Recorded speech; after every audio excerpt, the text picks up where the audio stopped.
Over 100 years ago, a man tried to give the entire world free, wireless electricity. Then one phone call ended it. If he had succeeded, the world you live in might look completely different.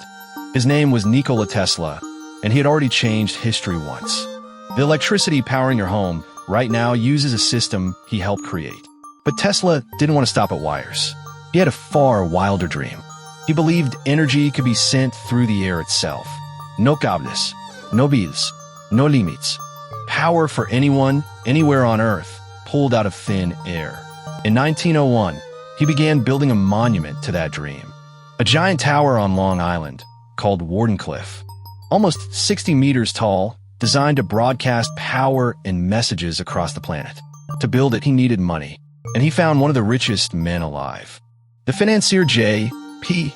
Morgan agreed to fund him. For a while, the impossible looked within reach. But two things went wrong, and together they were fatal. First, a rival used Tesla's own ideas to send a radio signal across the Atlantic before him.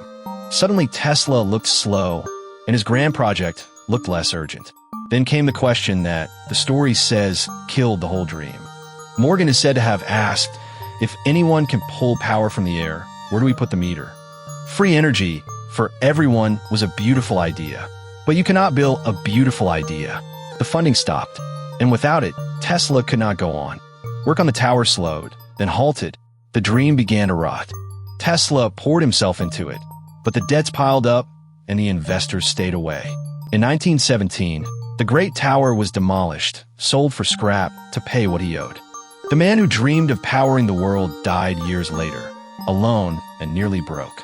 Now, was truly free, worldwide wireless power ever really possible? Engineers still argue about it. Much of his grandest vision may have been just out of reach of the science. But that's not really the point of his story. Because Wardenclyffe wasn't killed by physics. It was killed by a simple question. Who profits? A century later, we charge our phones through the air on little wireless pads. A small echo of a dream that a single decision once switched off. So ask yourself, how many world-changing ideas were never killed by being wrong, but by being unprofitable? If that made you think, subscribe. There's a new story every week.